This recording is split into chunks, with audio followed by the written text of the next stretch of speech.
Everyone, आप देख रहे हैं बयानी टीवी बात में दम है और मैं हूं कंचन शर्मा।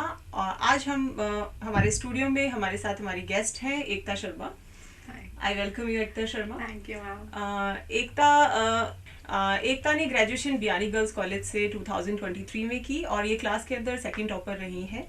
अभी हाल ही में एकता ने कैट का एग्ज़ाम दिया है और कैट के अंदर इनकी 97 परसेंटाइल रही और साथ में एनमेट में इन्होंने 99 परसेंटाइल जो है वो सिक्योर की है। तो हम थोड़ा सा एकता के साथ में इन्हीं सब चीज़ों के बारे में बात करेंगे। एकता, first of all, I would like to congratulate you. Thank you, ma'am. And it's really commendable. You secured such a good percentile in NMET and Thank CAT. you so much. What is the thing that that motivated you? Like आपका एक तो मैं पहले journey जानना चाहूँगी कि अपने बारे में आप थोड़ा सा briefly प्लीज हमें बताएं। मैंने साइंस लिया था, साइंस बायो 10th क्लास में, and I prepared for NEET 11th 12th and a drop year. मैंने बहुत ट्राई किया जितना मेरे से हो सकता था नीट के लिए, बट नहीं वर्कआउट किया। मतलब आई डोंट थिंक सो कि सब कुछ आप जो चाहते हो आपको लाइफ में उस हिसाब से वर्कआउट करता है। मैंने फिर नहीं हुआ मेरा, तो मैंने बीएससी मैम के अंडर में किया था। She was my class teacher also and she was such a nice student. She has always been such a nice student. Thank you. तो मैंने मैम के अंडर में बीएससी करा, 3 साल मैंने बीएससी करा, but when the second year comes ना, मुझे समझ आ गया कि भाई ये तो नहीं हो रहा है मेरे से, बिकॉज मेरी केमिस्ट्री में नहीं वर्कआउट करी थी और मुझे पता था कि मैं एमएससी कर भी लूंगी ना, I won't be satisfied with my own self. Correct. तो फिर मैंने सेकंड ईयर में स्विच की अपनी स्ट्रीम, मैंने कैट के लिए प्रिपरेशन शुरू करी। सेकंड एंड थर्ड ईयर में मैंने प्रेप किया और अभी मैंने 26 नवंबर को जैसे ही मेरी ग्रेजुएशन खत्म हुई मैंने कैट का एग्जाम दिया। तो मतलब आई वाज लाइक कि मुझे ये लगता है कि आपको वो करना चाहिए जो आपको खुद को लगता है कि भाई ये मेरे लिए सही है। करेक्ट। मुझे बहुत लोगों ने बोला कि यार स्विच कर रही है, बीएससी कर रही है, बीएससी के बाद एमबीए करने का तो कोई सेंस ही नहीं है, मैं तो बीबीए करती। बट आई वाज लाइक कि ठीक है, बस मुझे जो सही लगा उस समय मैंने वो किया। तब मुझे तो ये सही लगा। बिल्कुल बिल्कुल। लाइक कई बच्चे हैं हर्ड इंस्टिंक्ट, वो जो दूसरे बच्चे फॉलो कर रहे हैं एग्जैक्टली वैसा ही उसको कॉपी करने लग जाते हैं। तो आप कैसे आपने यू गॉट टू नो कि मेरे लिए एमबीए वर्क करेगा, मेरे लिए साइंस वर्क नहीं करेगा, या ह्यूमैनिटीज मेरे लिए वर्क नहीं करेगा? मतलब what is the thing that made you to incline toward this business studies? मैं 10th क्लास में I was a topper of SST. Okay. मुझे हमेशा से एसएसटी लेनी थी, बट वो होता है ना कि सब यार साइंस ले रहे हैं, टॉपर्स जो हैं वो तो बैच के साइंस लेंगे, तो मैंने साइंस बायो ले लिया। एंड मुझे लगता है कि वो गलत ही डिसीजन था मेरे लिए। बिल्कुल बिल्कुल। तो हमें सोसाइटी में ये मिथ भी ब्रेक करने की जरूरत है कि टॉपर्स को साइंस लेना कंपलसरी नहीं होता है।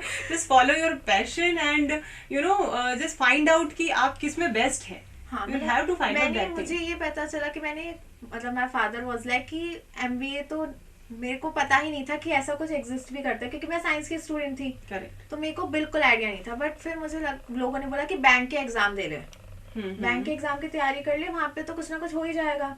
तो मैंने सेकेंड ईयर से बैंक का थोड़ा थोड़ा पढ़ना शुरू करा। तो फिर मेरे को ऐसा लगा कि यार ये तो अच्छी चीज है, लॉजिकल है। और मैं बीइंग अ साइंस स्टूडेंट, मेरे बैंक के जो मैं मॉक्स वगैरह देती थी मेरे बहुत अच्छे स्कोर आते थे। तो मैंने सर से बात करी कि ऐसे ऐसे है, तो ही वाज लाइक कि तो तेरा जो इंटेलेक्चुअल ब्रेन है वो ज्यादा वर्क करता है। मतलब बायो में ये होता है कि 2 साइड्स होते हैं ब्रेन के, एक तो इंटेलेक्चुअली वर्क करता है, एक थ्योरेटिकली वर्क करता है। तो मेरा इंटेलेक्चुअल ब्रेन के जो ग्रे मैटर और सेल्स हैं वो ज्यादा वर्क करते हैं, मेरे को मेरे सर ने बताया था। तो ही वाज लाइक कि तू ये सब कुछ कर रही है and you are a good student, MBA के लिए दे। तो आई वाज लाइक कि कुछ नहीं होने वाला, बीएससी बायो वाली हूँ, क्या ही कर लूंगी। मैंने 2-3 मॉक दिए and he was so supportive. उन्होंने मेरे लिए पैसे भी चार्ज नहीं करे। वाज लाइक कि तू 1-2 मॉक दे हमारी साइड से। मैंने उनकी साइड से 1-2 मॉक्स दिए, फिर मेरे अच्छा स्कोर आया। तो ही वाज लाइक कि अब आगे इसको कैरी फॉरवर्ड करते हैं। तो मेरे को वहां से लगा कि आपको वो करना चाहिए जो आपके लिए है। बिल्कुल। हर चीज, for example ma'am must be like Italian, ma'am को इटालियन पसंद होगा, मुझे इंडियन पसंद है, तो अगर मैं इटालियन खाऊंगी तो मेरे को नहीं अच्छा लगेगा। बिल्कुल बिल्कुल। तो आपको वो करना चाहिए जो कि आपके लिए सही और जो आपको पसंद हो। That's what I figured out. Right right. Like आपने बताया कि you are preparing for NEET examination, it's cut throat competition. Like हमने पहले आपके फादर से बात की, तो बहुत ज़्यादा स्टूडेंट्स जो हैं they are appearing in it and eventually they get if they are not getting through the competition, they get depressed. तो उन बच्चों के लिए क्या मैसेज देना चाहती हो आप एकता? मतलब आई थिंक जो मैंने अपनी लाइफ की जर्नी से सीखा है ना, आप उस दिन हार जाओगे जिस दिन आप ये मान लोगे कि हम हार गए। बहुत अच्छी बात कही तुमने। अगर मैं उस समय कैट के बाद में सोच लेती, नहीं सॉरी, मैं नीट के बाद ये सोच लेती ना कि भाई अब तो नीट नहीं हुआ, बीएससी कर लेते हैं, एमएससी कर लेंगे, एंड बीइंग अ गर्ल फिर मैं शादी कर लूंगी और फिर मेरा हो जाएगा, मेरे I am a single child, मेरे घर वाले मेरी अच्छी से किसी लड़के से शादी करा देंगे, हो गया सीन सॉर्ट। बट फिर मुझे लगा यार ये कोई लाइफ थोड़ी है, मैं किसी XYZ इंसान के बेसिस पे, चाहे वो मेरे फादर हो चाहे वो मेरा फ्यूचर हस्बैंड हो, मैं उसके बेसिस पे अपनी लाइफ को एक पूरा डायरेक्शन नहीं दे सकती। अगर मैं खुद इंडिपेंडेंट हूँ तो आज की डेट में अगर मैं खुद कॉन्फिडेंट हूँ अपने आप पे, तो मैं 4 लोगों के बीच में अपने आप को इंट्रोड्यूस तो कर पाऊंगी। अगर मैं 4 लोगों के सामने जाके कहूँ कि हाँ मैं तो कुछ नहीं कर रही या फिर मैं ये कर रही हूँ, अगर मैं खुद ही अंदर से कॉन्फिडेंट नहीं हूँ तो मैं क्या किसी और के सामने अपनी बात रखूंगी। बिल्कुल, सेल्फ सेटिस्फेक्शन बहुत जरूरी है। तो मुझे ये लगा कि इस सब से तो कुछ नहीं होने वाला है, आपको एक खुद का स्टैंड तो लेना ही पड़ेगा।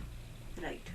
और मुझे तो मैंने ये देखा है कि जो इंसान ये सोच लिया ना अब कुछ नहीं हो रहा, मैंने अपने पूरा कर दिया है और खत्म हो गया। मतलब लोग तो ऐसे होते हैं जो आधे आधे नंबर से, एक एक नंबर से भी रह जाते हैं। तो ऐसा नहीं कि उन्होंने मेहनत नहीं करी, मेहनत उस इंसान की दिखती है जो सक्सेसफुल हो गया, लेकिन मेहनत उस इंसान ने भी की होती है जो 1 या 2 नंबर से रहा होता है। राइट। भाई उसमें इंसान में कमी नहीं है, ये कि उसका उससे किस्मत नहीं चली। बिल्कुल। तो हमें हमेशा मेहनत करती रहनी चाहिए, कुछ ना कुछ लाइफ में होता ही होता है और सबका कुछ ना कुछ होता ही होता है, मैंने तो ये देखा है। बिल्कुल बिल्कुल। लास्टली बियानी स्टूडेंट्स के लिए, बियानाइट्स के लिए, पहले तो बियानी में आपकी जर्नी कैसी रही एंड कोई मैसेज? मतलब जब मैंने फर्स्ट ईयर पूरा कोविड में निकल गया and I was not in contact with any of them, but second year में जैसे ही मैं कॉलेज आई मेरी कंचन मैम से बात हुई थी, मतलब शी वाज ऑलवेज देयर। और फिर मैंने सेकेंड ईयर में मैंने फिगर आउट किया कि भाई अब एनओसी वगैरह लेना पड़ेगा। तो मैं कॉलेज बहुत ही रेयर आती थी बिकॉज मेरी प्रेप वहाँ चलती रहती थी, तो मैं प्रैक्टिकल्स और एग्जाम्स के लिए आती थी, but everyone was so cooperative. मैंने संजय सर से बात की तो उन्होंने मुझे एनओसी दिला दिया।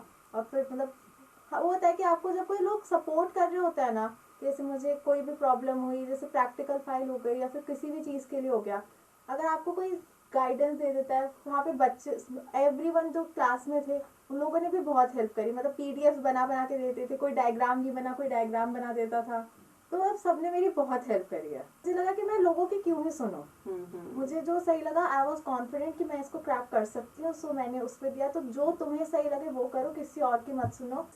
बहुत अच्छा लगा एकता आपसे बात करके and we wish you good luck for in future. Thank you so much. Thank you.